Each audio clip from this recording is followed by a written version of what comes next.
Party games, they're the second best thing that makes hanging around with other people tolerable. Number one still obviously being liquor. But when I do adventure outside my apartment and go to other people's places or possibly have other people visit me, not too often, but every now and then, I do enjoy having a lot of drinks and games and hanging around with humans for short periods of times every now and then. So I figured, why not list my favorite party games? Top 5 party games that make socializing with other people a little more tolerable for me personally. Now, my personal requirements for a party game is that it allows at least 4 people to play at the same time. Or maybe taking turns, but still, 4 players. You can't have barbershop quartet with only 3 people, and nothing spells party like barbershop quartet. I've only seen barbershop quartets in like American movies or TV shows.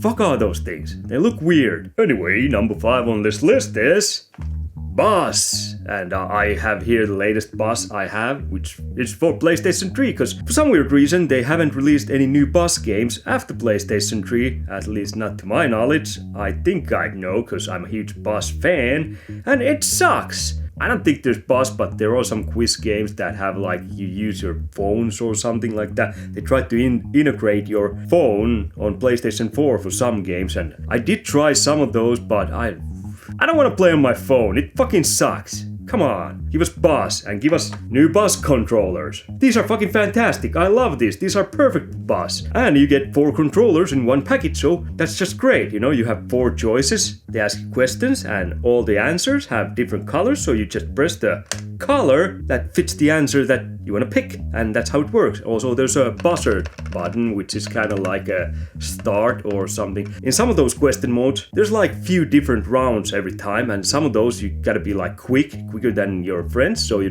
have to press the buzzer so you get to answer something before your friends do. Boss is basically a game that requires knowledge and quick reflexes, and usually those two combined gets you the big W, which is win. Or in me and my friend's case, it's usually the one who's least drunk who wins, which is just as good, Win is a win. But quiz games have always gone kind of hand in hand with being drunk, Everyone loves quizzes when they're drunk, so that's why Boss makes it the number 5 here. I remember like back in the 80s, I was born in 83, so like 90s, late 90s. I think I was 13 when I first puked from being too drunk, but we had games like Trivial Pursuit and other games like that, things where you need to know shit. I don't know, it's just that for some reason people, when they're in the state of their most dumbass, they kind of like to test how wise they are, how much knowledge they have, if there's any intelligence in here. And that's why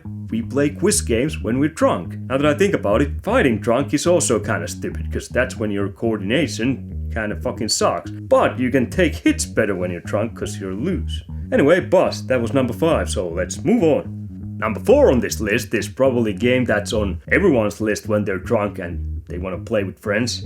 Mario Kart! It's just Mario Kart series. I have Mario Kart 8 Deluxe here, which is the newest one, and this is fantastic. Although I do have to say, I would have put Sonic, All-Star, Racing, Transformed, whatever those shits were, on this list, but they were only released for PlayStation 3 and I believe Xbox 360, and me or none of my friends really have those hooked up anymore, so we can't really play those, so Mario Kart kinda has to take the cake here because of that reason. Those are better kart games, but Mario Karts are good too. They're good too. They're number 4 on this list. But oh boy, this game really makes me want to watch Cannibal Holocaust, especially that turtle scene. Those who know. Fuck you, Red Shell, and especially fuck you, Blue Shell. Ugh. I wish they'd make a Turtles movie where Shredder actually won. After playing this, I feel like Shredder actually deserves to have some turtle soup. God damn those shells, they suck. Fucking turtles all over the world, they can kiss my ass. But yeah, turtles are a weapon. You drive around in your carts and you get weapons like I just mentioned. And red turtle, that's not as bad. It's a homing missile, kinda, but it's a turtle shell. And yeah, obviously the one who's in front of you is gonna homing its way onto that person and fuck his race. And then there's the blue shell. You're fine unless you're number 1, because the blue shell doesn't matter if you're the fucking last in the race. You shoot that thing, it goes all the way to the top and it fucking hates the person who's number one at that moment. It sucks. It pisses me off. But when you get to use it though, it's kind of satisfying. Yeah, you know, just totally screwing someone out of victory with one of those shells. It feels good, especially if it's your friend. Computer, screw it, I don't give a shit. But when you can screw your friend with turtle shell, that's the best feeling in the world almost. I mean, but Mario Kart, yeah, it's always fun to race against your friends and screw them out of hard-earned victory with an unfair pussy weapon like blue turtle shell or red turtle shell. Sucks when it happens to you, but you know, you gotta take some to give some. Anyway, let's move on. Now number 3 spot. Ooh, what could it be? I'm gonna let Lloyd Christmas take this one. I got worms.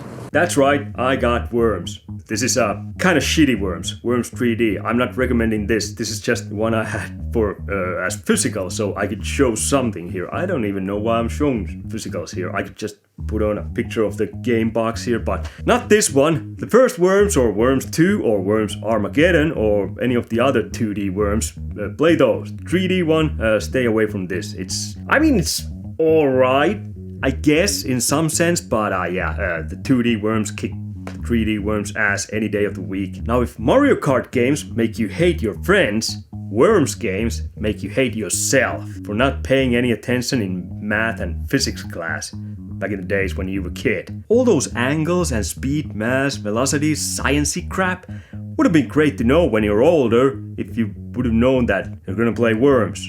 Or possibly want to get a job as astronaut or something, but in my case, I want to play Worms. It would have been great if I knew how to actually calculate the speed and the right angle, like I said, and all that. When I'm trying to throw a grenade and end up throwing that goddamn grenade 20th time in my own fucking face. So yeah, this game makes you hate yourself as much as Mario Kart makes you hate your friends. It is basically like Mario Kart for self-haters. Forget cutting yourself, play Worms. After that, you'll be punching yourself with a bat, with nails in it, because you're dumb. I know. Worms obviously is a classic game, you know. You got your tiny little worms, they're pink and they're cute, especially in the second one. The first one, they're just kind of pixelated crap, but it's still a fun game. But they got all these weird kind of weapons. You can drop like concrete donkey on your enemies. There's airstrikes, there's Uzis, miniguns, punches, baseball bats, whatever, you name it. They got old grannies that blow up, suicide bombing grannies. Jesus Christ, they got banana bombs. And it is basically a game of calculating the right angles and taking account the wind and where it's blowing from and how hard and the power of your throw and all that. I mean, Jesus, if someone would have said to me that when you get old, you're actually gonna play some game that requires some of that math, physics shit, and you're gonna enjoy it, I would have probably punched them right then and there for calling me a future nerd. I mean, what the hell? But yeah, it's addicting. It's so fun once you make the throw and you get your grenade to land actually where you wanted it. Or in best case scenario, you actually kind of screw up the throw and it becomes even better than you expected. It doesn't happen too often, but it's awesome when that happens. But most of the time, you'll probably be blowing yourself. And not in a good way, you know, where you stretch your head down and But everyone has their own team and you can name your worms in your team. I remember back in days when I was naming my team, I think I first had like all the 80s action heroes I always liked. You know, I had like Arnold and Stallone and Van Damme, Dolph Lundgren, and nowadays we're old and lazy and we barely name our teams anymore. We just kind of get in the game because we're drunk. We don't want to do any typing shit, come up with names and stuff like that. Anything creative is out of the books. At that point, we might sometimes name our worms still to this day, but it'll be quick and they usually end up being like, I don't know, dicks and cocks and boobs and stupid things like that. So not really creative, but something to get you fast in the game and kind of laugh when you're drunk. Like, my cock just fucked your titty. But Worms games, they're great. Perfect for a party game night out when you're having friends and you want to play something together. Worms, I do recommend that. If you don't know those already, I think most people do.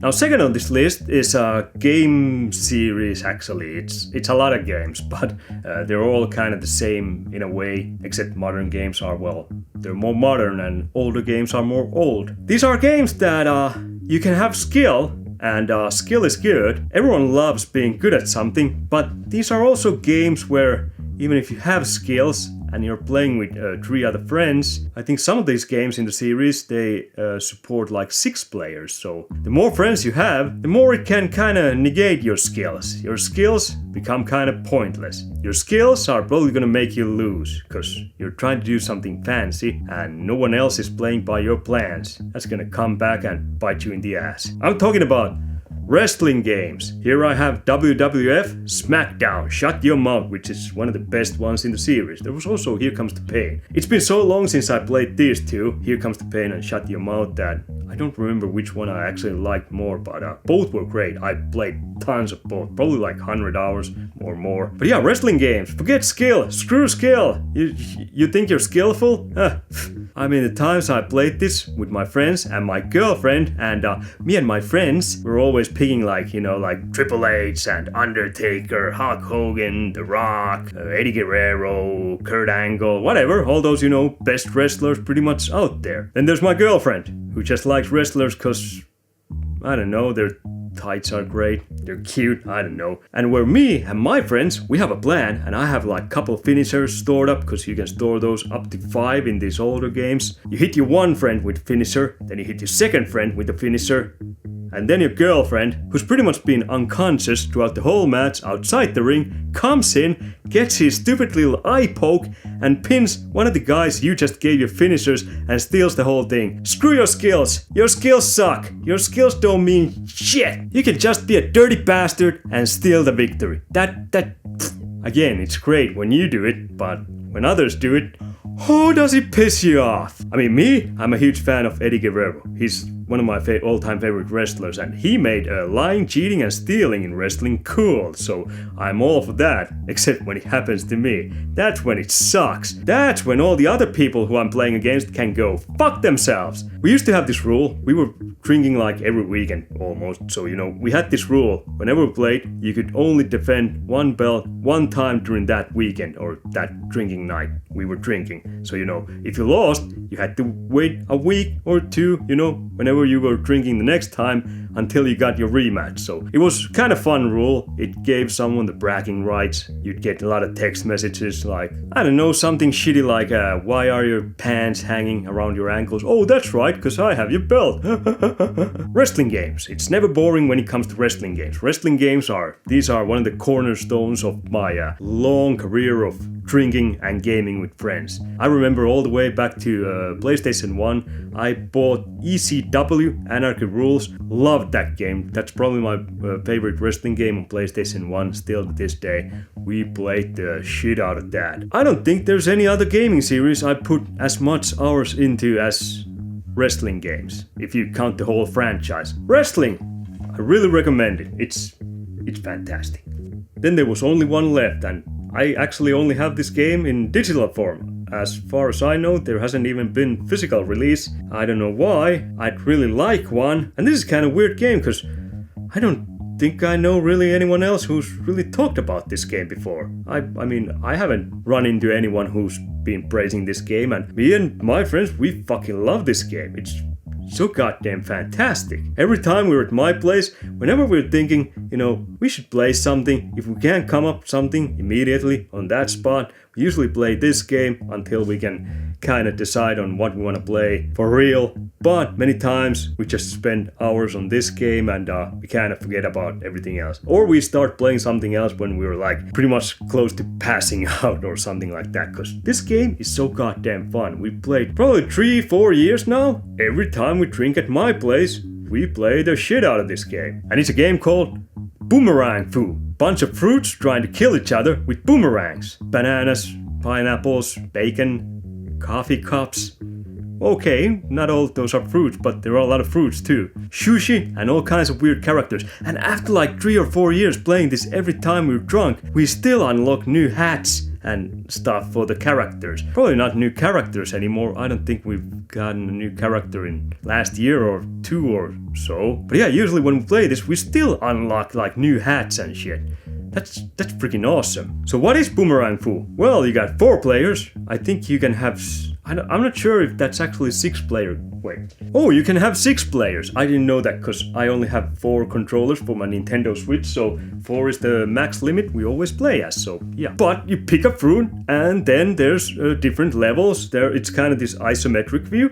And the levels are the size of the TV screen. And you all start from the different spots. And the match starts and you have your boomerang and try to kill everyone else. It's a simple idea. I like how when you throw the boomerang, the things actually go like in half, like your banana or pineapple or whatever the hell you are. It just goes half when the boomerang hits. You can also use the boomerang as a melee weapon. You can hit with it. That's a dirty move. That's a dirty move. Oh, I hate that. Except when I do it. I like when I win. I hate when others win. I'm weird like that. But simple concept. No one talks about this game. It is fantastic. You got your friends and you try to off each other with boomerangs. We usually, because we have 4 players, we take 2 computers there too, just to mix things up. And there's also kind of power-ups you can get. Like you get exploding boomerangs, which are just insane.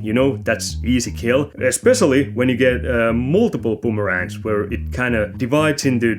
I think it was like 3 different boomerangs and they all explode. That's when you can just pretty much stay in a corner and throw your boomerangs and everyone's gonna blow up. That's an easy victory. Although you're probably gonna blow yourself up too. There's always risk of doing that. It's just fast-paced, kill-em-all kind of mayhem with fruits and boomerangs. I didn't really think that this would be my number 1 game on this list. I was kind of surprised because when I was doing this list, I mean like Worms and wrestling games, I was really like, these are gonna be probably the top contenders. But then I really started thinking and god damn it, we actually play Boomerang Fu every goddamn time we're here. And we play a lot of it. And it's just always fun. It's always great. I gotta put that as number 1 spot on my list. There's no other choice pretty much. You should totally check it out. If you don't like it, I'm gonna do my next video without pants. I mean, I did this one too, but you can't see below this, so. That was my top 5 party games of all time. And great list? I mean, obviously I'm gonna say great list because those were my picks, but fuck off, and I'm gonna fuck off, and I don't have any parties coming, so I guess I'm gonna go play some single player shit. Now that I think about it, it's probably been like months since I last drunk, so now that I think about it more, I wouldn't mind a little bit of liquor or beer or something, so who knows, maybe those single player games turn into party games. I might be mildly alcoholic, but don't tell anyone. Goodbye!